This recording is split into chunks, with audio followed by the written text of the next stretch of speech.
Hey, here we are with another day, another alteration.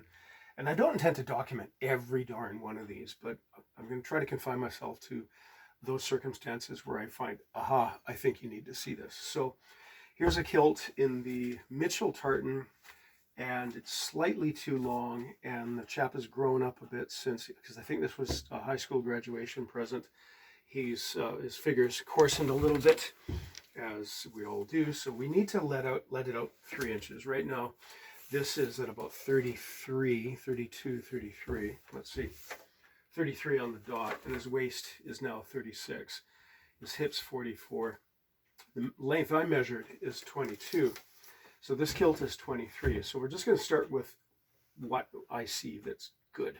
Well, the pleats are correctly laid out. There's the center feature, which matches the center feature of the front apron. Good. It has an equal number of pleats on either side of that feature. Good. The taper is good.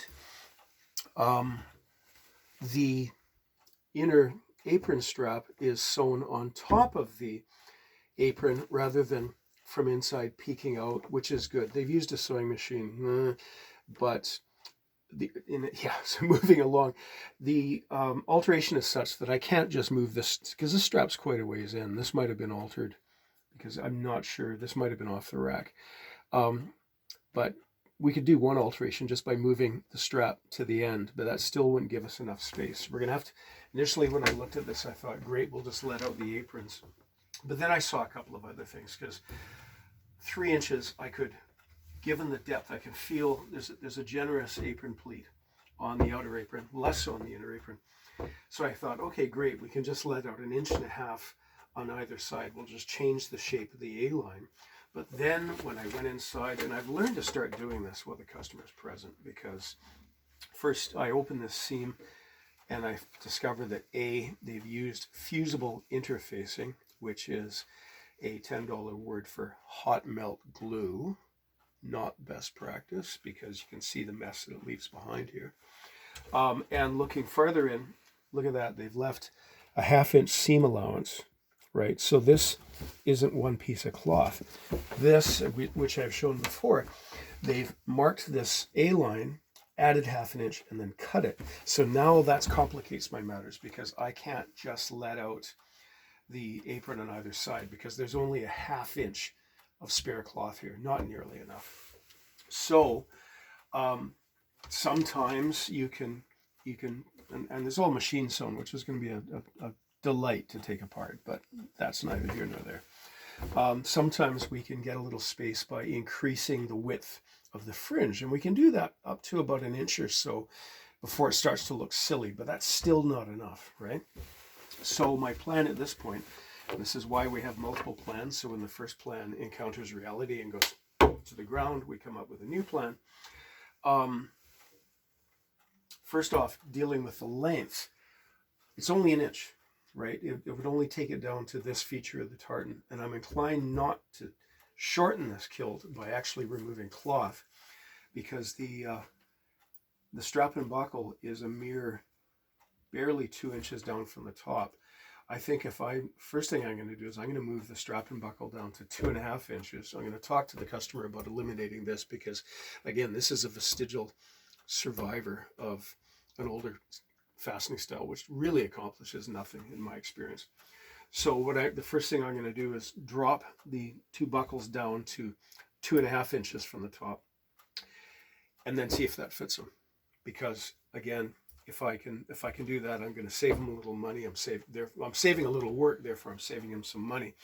And we also have to think about the future, right? So, because if a person becomes rather more great in their profile, we're going to need that extra cloth, because a short kilt, the same kilt on a person as they grow more statuesque, makes the kilt look shorter. So we're not going to take off that cloth.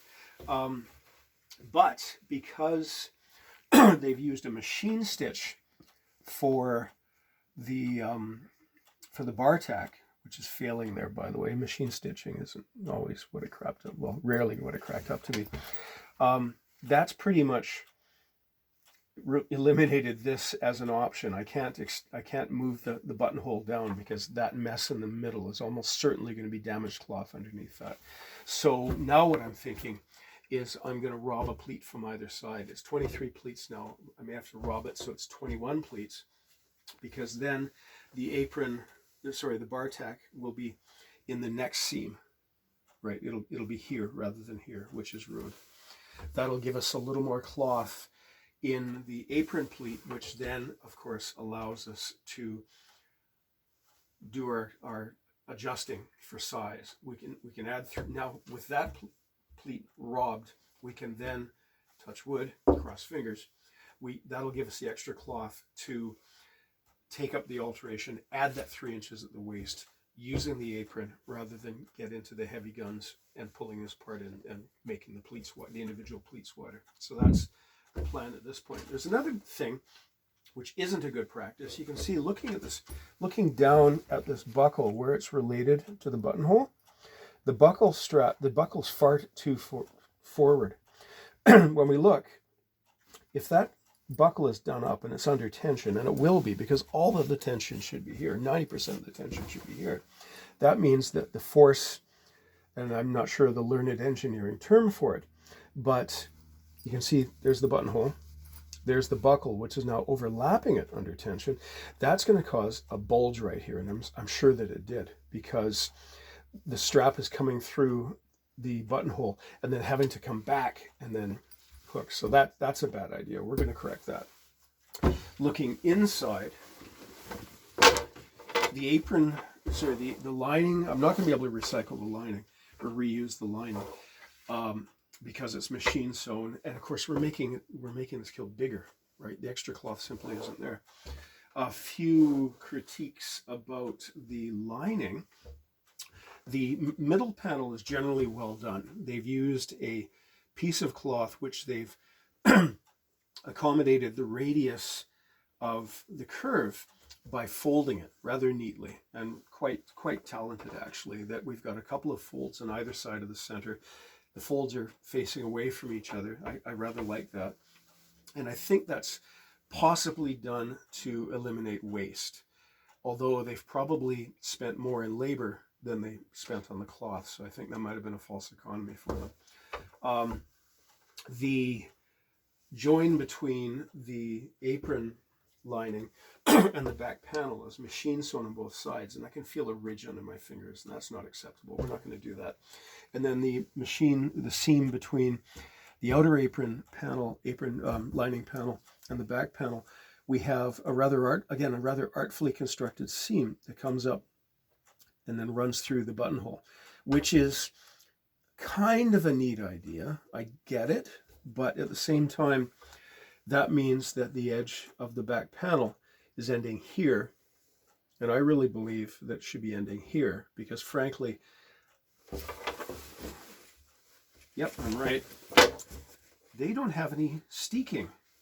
There should be a steeking stitch, which, as we know, reinforces this, holds this steady, prevents a sawtooth effect at the bottom, and also reinforces the end of the seam, which is inherently weak. So that's a bad practice. We're not going to replicate that.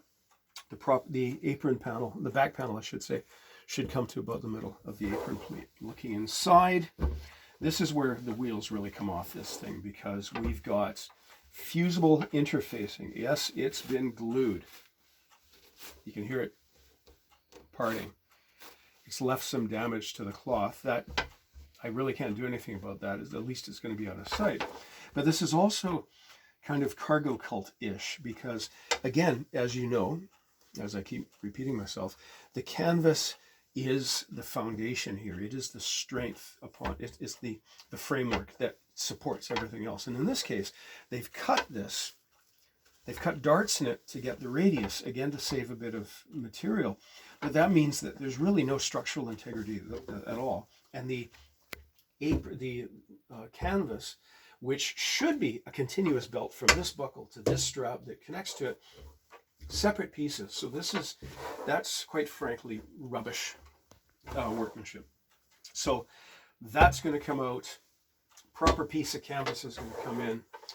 Straps and buckles are going to be lowered. I don't think I'm going to find too many other nasty surprises, but there we go. Let's see how this goes. I'll report in if I don't have anything new and wonderful and interesting to say. The next thing you see here will be when this thing is done, and show you so you can compare the before and after. So thanks very much. Stay safe. Wash your hands. Be nice to each other.